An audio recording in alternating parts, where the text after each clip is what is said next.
Today, many people are biased toward consuming carbohydrates. Obesity, diabetes, and high blood pressure are representative diseases and are easy to understand. However, in reality, it is not widely known that carbohydrates can affect the brain and lead to depression and addiction. By understanding the mechanisms of the body, you can understand why treatments and preventive methods are effective. When you were a child, especially if you were not good at science, many people wondered why they had to study it. Even so, people still care about things like beauty and dieting. Even as adults, many people suffer from lifestyle-related diseases. Even elderly people want to stay healthy for as long as possible. If you are one of those people, please watch this video and try to recall what you learned in elementary school, junior high school, and high school. Why are vitamins good for beauty? Why is it so hard to quit sweets? Why do you feel depressed even when nothing seems wrong? Why is that? The problems you have been struggling with may be solved, as if it were a lie. Now, let us guide you into the microscopic world inside the body. The human body transmits signals by exchanging electrons and ions between nerve cells. If we suddenly start with something abstract, it may be difficult to understand, so let us review from an elementary school level. Humans live by breathing and eating. Through breathing, we take in oxygen from outside, and by eating, we take in nutrients. Up to this point, everyone knows this. However, many people may have forgotten how these are transported and why oxygen is necessary. That's right. Blood carries everything. Hemoglobin carries oxygen. It is made of iron and protein. Because hemoglobin is the most abundant component in blood, blood appears red due to iron. Oxygen is taken in through breathing, enters through the lungs, travels through blood vessels, and reaches every part of the body. It is consumed by cells, becomes carbon dioxide, returns through the veins to the lungs, and is exhaled. After being made somewhat smaller, it is absorbed in the intestines and sent into the bloodstream. During this process, sorting is carried out so that each substance can be loaded onto designated trucks. However, carbohydrates are not allowed to be loaded onto these trucks. Originally, carbohydrates were rarely available to humans, so the human body was not designed on the premise of carbohydrates. For this reason, there are no trucks prepared specifically for carbohydrates. On the highway called blood vessels, there are 4 major trucking companies. The first is hemoglobin, which carries oxygen and carbon dioxide. The second is albumin. This albumin truck is versatile, carrying amino acids derived from proteins, fatty acids, hormones, drugs, and supplements. Albumin itself is also made from protein. No matter how many supplements you take, if albumin is insufficient, the nutrients cannot be transported. Albumin may not be familiar, so to explain a bit more, besides transporting various substances, it also regulates the water balance in the blood. It plays a role in maintaining the condition of the vascular highway. If albumin is insufficient, it cannot regulate water properly, and fluid may leak out. This is what is called swelling. When your legs are swollen, it is a sign that the logistics infrastructure is collapsing and deliveries are becoming difficult. Now, let us introduce the next trucking company. Lipoproteins carry lipids and vitamin E. In logistics terms, they are like tanker trucks carrying fuel and are essential for skin care. Lipoproteins may also be unfamiliar, but the representative trucks are LDL, called bad cholesterol, and HDL, called good cholesterol. You may have seen LDL and HDL in health checkups or blood tests. LDL stands for low-density lipoprotein and is commonly called bad cholesterol. HDL stands for high-density lipoprotein and is commonly called good cholesterol. These trucks are simply different in direction. The outbound delivery, carrying nutrients, contains more lipids that are lighter than water, so it has low density. This is LDL. The return trip unloads the light lipids and collects heavier waste, making it higher density. This is HDL. Why are they called bad and good? When the bloodstream is filled with reckless vehicles called carbohydrates, LDL trucks are more likely to get into accidents. They break down and are left on the road.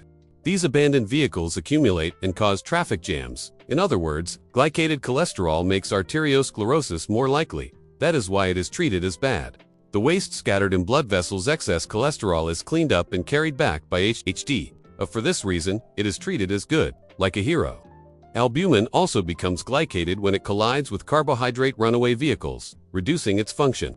In blood tests, this is measured as GA. As you can see, when too many carbohydrate runaway vehicles increase in the bloodstream, nothing good happens. Therefore, when these increase, insulin plays the role of suppressing them. When blood sugar rises, insulin is released from the pancreas and converts carbohydrates into fat to maintain normal blood sugar levels. However, if the albumin trucks that carry hormones become glycated, their ability to transport insulin decreases. This is the true nature of type 2 diabetes. It is not only albumin that is damaged by excessive carbohydrates. When carbohydrate runaway vehicles collide with hemoglobin, it becomes glycated hemoglobin, and oxygen transport function decreases. In blood tests, this is hemoglobin A1C, a value that people at risk of diabetes pay close attention to. Hemoglobin has a lifespan of about 120 days. It means it can take up to 120 days for glycated hemoglobin to completely disappear. In other words, it can take up to 4 months to improve diabetes.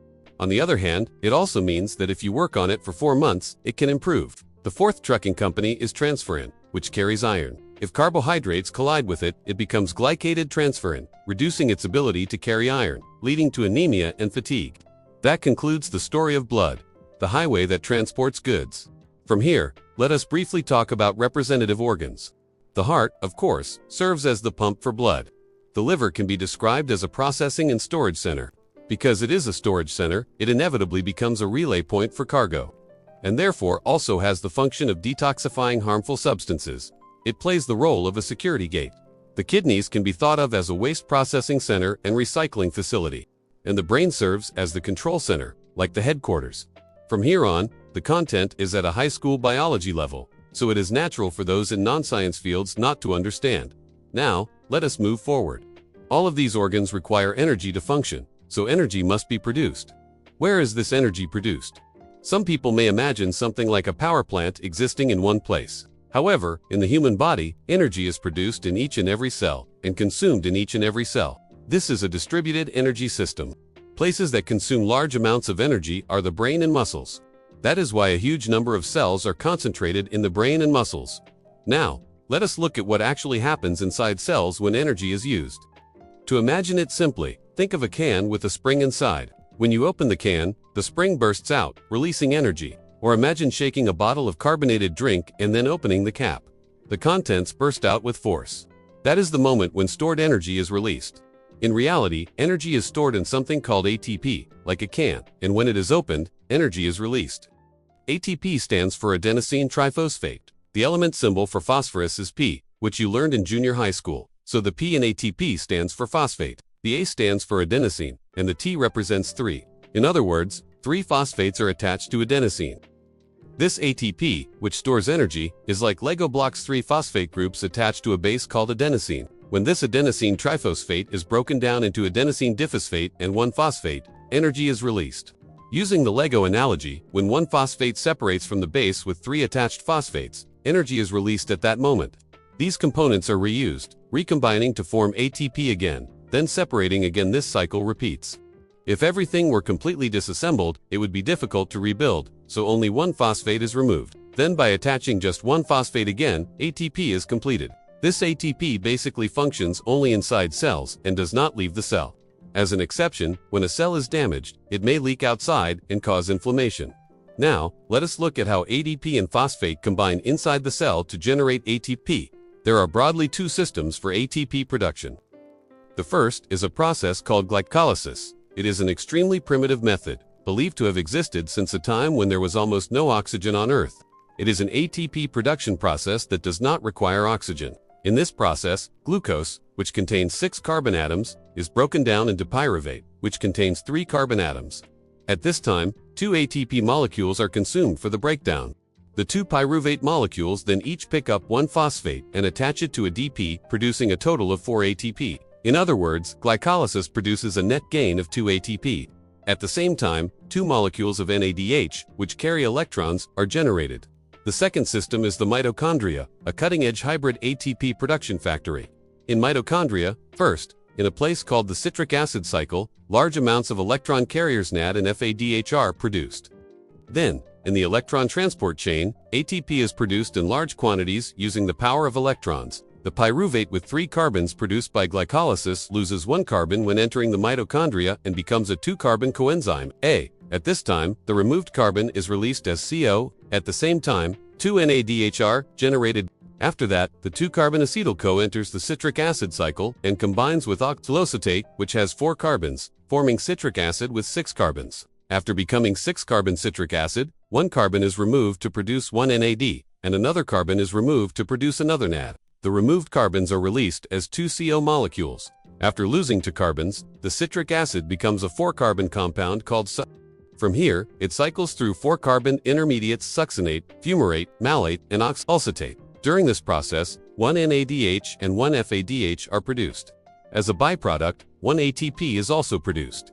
To summarize, in the citric acid cycle, after 2 turns, 6 NADH, 2 FAB, and 2 ATP are produced.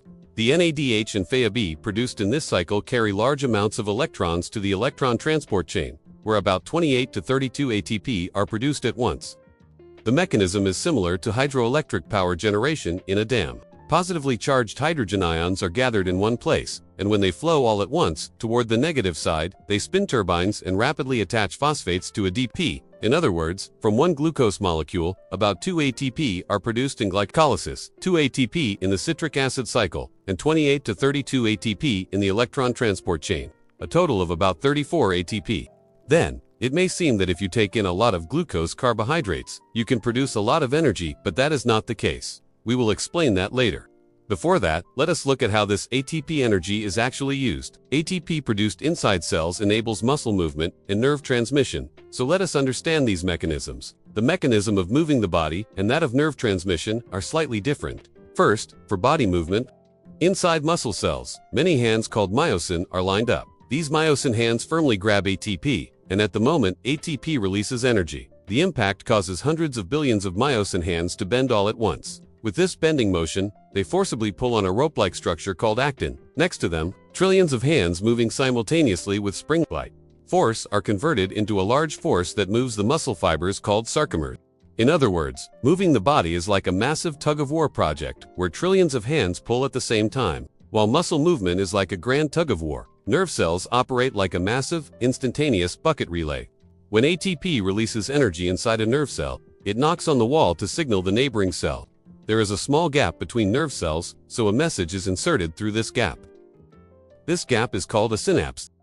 Nerve cells have countless mailboxes, and each one is different depending on the purpose. In other words, it works like a delivery box that only opens with the correct key. Now, how much of this relay occurs when we do something? For example, to solve a single quiz question. The number of relay steps involved can be estimated at hundreds of thousands to hundreds of millions occurring simultaneously. Why does it become so large? Let us break down brain activity into relay routes. First, reading or hearing the question, even just from the retina to the brain's entry point, tens to hundreds of relay steps occur. Next, recognizing shapes. In the visual cortex, thousands to tens of thousands of cells work together to identify letters and words. Then comes memory retrieval, the largest relay stage. It is like searching inside the brain. Signals run through a vast network to retrieve fragmentary information like red, round, and fruit. Since one cell connects to thousands of others, the relay spreads like a network rather than a single path. Millions to tens of millions of cells and synapses are involved. Then comes decision and output. The brain determines the answer is an apple and sends commands to move the throat and tongue. The frontal lobe makes the decision and finalizes the answer. The motor cortex sends signals to the muscles for speech. Here too, tens of thousands to hundreds of thousands of steps occur at extremely high speed. Despite this massive relay, why can we answer instantly? There are 2 reasons. First, it is not a single-line relay, but tens of thousands happening simultaneously like parallel processing in computers. Second, each synaptic transmission takes only about 1,000th of a second. People often say someone is smart or quick thinking. What is happening in their brains? There are 3 main factors. First is myelination, instant road construction. Myelin covers synapses, removing interference and guiding signals efficiently. Second is synaptic plasticity training, the relay through learning, making it faster. Third is blooming, temporarily shutting down unnecessary routes to create the shortest path. In this way, the brain performs processes even more complex than AI. Differences in ability come largely from differences in learning and experience. However, both AI and humans stop without energy. Whether moving the body or thinking, energy is required. Because ATP is used in all of these processes, it is called the energy currency. Feeling tired or sluggish means the brain is applying a brake to prevent further ATP consumption. Before discussing sleepiness, let us organize how ATP is produced. ATP is produced inside cells. When ATP releases energy, one phosphate is removed. When producing energy, the reverse happens, adding a phosphate to ADP to form ATP, like assembling Lego blocks. When energy demand is high, ADP accumulates, and an enzyme called adenylate kinase forces ATP production by combining ADP molecules. 2 ADP molecules interact, one donates a phosphate to the other. As a result, one becomes ATP and the other becomes AMP. When pushed further, AMP loses its phosphate and becomes adenosine. This adenosine leaves the cell and binds to adenosine receptors in the brain. It signals, "We have reached the limit. Rest the body and brain." This triggers strong sleepiness and forces the brain into sleep mode. During sleep, energy consumption decreases, and ATP is rebuilt. Adenosine is cleared or reabsorbed. That is why you feel refreshed in the morning.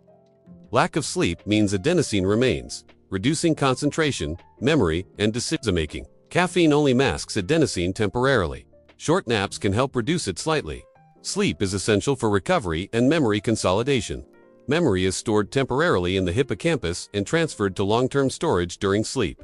Deep sleep consolidates memory, while REM sleep connects and integrates it. Lack of sleep prevents memory retention. Sleeping 6 to 8 hours is ideal. Studying before sleep helps memory retention. Studying without sleep is like pouring water into a leaking bucket. Proper sleep activates brain metabolism. Sleep is not wasted time, it upgrades the brain. Up until now, we have focused on ATP and looked at the mechanisms inside the brain and inside cells. But in the brain, just like adenosine and adenosine receptors that press the switch that makes you sleepy, there are more than 100 types of neurotransmitters and receptors. Among them, let us introduce the representative neurotransmitters and receptors that govern the mind and emotions. By understanding this, you will be able to understand the true nature of depression and the causes of addiction, and therefore, what should be done will also become clear. There are mainly 3 types of neurotransmitters related to the mind and emotions. The first is dopamine. Dopamine is a neurotransmitter related to reward and motivation, and as an image, it works on feelings such as positive motivation, excitement, and a sense of achievement. The second is noradrenaline, which is related to arousal and concentration. The image is a sense of tension, concentration, and a warning light for danger avoidance. The third is serotonin. It is the regulator of calmness and stability, and is a neurotransmitter that gives a sense of security, happiness, relaxation, and peace. Why are these 3 considered representative? Because they are produced in very small amounts in specific areas such as the brain stem, then widely diffused throughout the brain and have the property of determining the overall mood condition. If dopamine is lacking, motivation disappears and you become lethargic. If noradrenaline is lacking, attention becomes scattered and you cannot concentrate. If serotonin is lacking, the mind becomes unstable, leading to anxiety and insomnia. These 3 interact in the domain of feelings, and the balance of these 3 forms are mental state. With dopamine and noradrenaline, you are focused and highly motivated. And in an active state, serotonin can be described as a calm observer. It plays the role of gently watching over so that dopamine and noradrenaline do not run out of control. For example, a depressive state is when these 3 substances are not produced properly for some reason, resulting in a very painful situation where you have no motivation, no concentration, and your mind is not at ease. In other words, while more than 100 types exist, is the overall physiological picture. At the level of the mood and motivation we feel in daily life, it is not an exaggeration to say that the balance of these 3 governs everything. Adjusting the balance of these 3, from a neuroscience perspective, is exactly maintenance to stabilize the foundation of the mind. By the way, adrenaline is a hormone, and it circulates throughout the body under the command of the neurotransmitter noradrenaline. Now, let us look a little more closely at dopamine, as an example, and examine the relationship between neurotransmitters and receptors. Dopamine receptors can be broadly classified into 2 receptor families, the D1 family and the D2 family. The D1 family has the function of increasing motivation, initiating movement, and feeling reward such as "I did it," and plays what is called an excitatory role. On the other hand, the D2 family has the function of suppressing and regulating that excitation. Addiction occurs because large amounts of dopamine continuously stimulate D1 receptors, causing D2 receptors to continuously issue stop warnings. And, as a result, like noise canceling in earphones, the warnings from D2 are rendered ineffective. Then, the threshold of D1 receptors rises, and the sensitivity of D2 receptors decreases, leading into a negative spiral. In alcohol addiction, dopamine in the brain is forcibly released. The brain, exposed to large amounts of dopamine, rapidly reduces D2 receptors to apply the brakes in order to protect itself. When the alcohol wears off, dopamine is depleted, and the brain is struck by severe discomfort. In order to eliminate this discomfort, a strong craving to seek alcohol again is generated. The biggest trigger in gambling is the uncertainty of not knowing when it will hit. The brain releases the maximum amount of dopamine not when it knows it will hit 100%, but when it is in a suspenseful state of uncertainty whether it will hit or miss. Eventually, dopamine is released just by the expectation that it might hit next time. and a circuit is fixed in which the brain continues to be excited even without an actual win. Situations like a near hit in pachinko or just missing alignment in slot machines are recognized by the brain not as a miss, but as a success that is just about to be obtained. In the brain, nearly the same amount of dopamine as during a win is released. This becomes a powerful trigger of next time for sure, burning out the D2 receptors that act as brakes. The trigger of drug addiction is a physical forced overwrite of the brain system that far exceeds alcohol or gambling. Normally, if the dopamine release when eating something delicious is 100, certain drugs release over 1,000 at once. To protect itself from this unprecedented flood, the brain rapidly removes D2 receptors. It is no longer a level of hiding, but rather the system itself burns out and falls into dysfunction. What is most frightening about drug addiction is the negative trigger when the drug wears off. Dopamine runs out, and it feels as if dopamine in the brain has dropped below zero. The brain recognizes this as a life-threatening danger and causes overwhelming anxiety, restlessness, and intense pain. The impulse to escape from this unbearable discomfort becomes the strongest trigger that completely overrides reason. Many people may think these addictions have nothing to do with them, but in fact, the most familiar addiction is carbohydrate addiction. It is not only diabetes or obesity. Pre-disease states, inability to stop eating sweets, loving noodles, unknowingly unbalanced nutrition, high blood sugar, high blood pressure, lipid abnormalities. The trigger of so-called lifestyle-related diseases is said to be carbohydrate addiction. Japanese food such as sushi is often said to be healthy, but rice is a carbohydrate, so if you eat too much, it is by no means healthy. Unlike drug addiction, it progresses slowly, gradually damaging D2 receptors, and engraves in the brain a state where you cannot help but eat. Not only obvious conditions, like diabetes, but many cases of illnesses such as depression are also triggered by carbohydrate addiction. First, let us look at the mechanism of the progression of carbohydrate addiction. Carbohydrates absorbed from food entered the bloodstream, and blood glucose levels rise. At that moment, dopamine is released in the brain, creating a feeling of happiness. At the same time, insulin is released, and blood glucose levels drop. When blood glucose drops, dopamine also decreases, creating a craving. This rise and fall in blood glucose is called a blood sugar spike. In this way, the information that dopamine is released when carbohydrates are consumed is recorded, gradually wearing down D2 receptors and increasing the desire for carbohydrates. Now let us explain the misunderstanding that if you consume a lot of carbohydrates, you can produce a lot of energy. Returning to ATP production, in glycolysis, pyruvate, raw material for the citric acid cycle, is produced. And in the citric acid cycle, NAD and FAD materials for the electron transport chain are generated. Excess carbohydrates first cause congestion in the electron transport chain, because the buckets that collect hydrogen ions do not return. NADH and FAD can no longer be produced. As a result, congestion occurs before the citric acid cycle, before the mitochondria, and even before glycolysis. At the same time as congestion occurs, each entrance becomes blocked. It is a signal of do not enter anymore. When congestion occurs in the electron transport chain, ATP synthesis does not function, leading to ATP deficiency. Also, hydrogen ions accumulate, and the body becomes oxidized and rusts. Pyruvate that cannot enter the citric acid cycle is forced to become oxaloacetate and combines with coenzyme A, which was originally supposed to form citric acid for the cycle, to become citrate that exits through a back door. This backdoor citrate is stored as neutral fat. In the normal route, a large amount of vitamin B1 is consumed for synthesis and decomposition, but in the backdoor route as well, a large amount of vitamin B1 is wasted, leading to vitamin B1 deficiency, which in turn causes the normal route to stop functioning, creating a vicious cycle. Pyruvate that is congested before the mitochondria when the entrance is blocked, becomes lactic acid and enters a standby mode. In the past, lactic acid was considered the cause of fatigue, but this theory is now denied. An ATP deficiency is considered the cause of fatigue.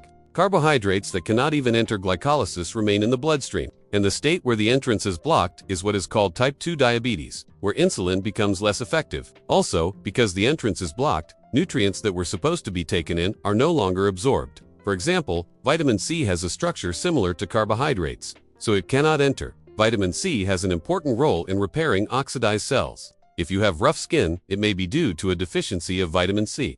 But no matter how much you supplement, under these conditions, it will not reach the cells. Now, let us also organize the nutrients that work in this ATP factory. First, the foundation is protein. This is because all components are made from protein. In the electron transport chain, in addition to protein, iron and vitamin B2 are required. In the citric acid cycle, vitamin B2, niacin, and magnesium, which is essential for the rotation of the cycle, are required. Niacin is the material for NOD, the bucket that collects hydrogen ions. Vitamin B1 plays an active role at the entrance to the mitochondria, and what protects all of these from oxidation are vitamin C and vitamin E.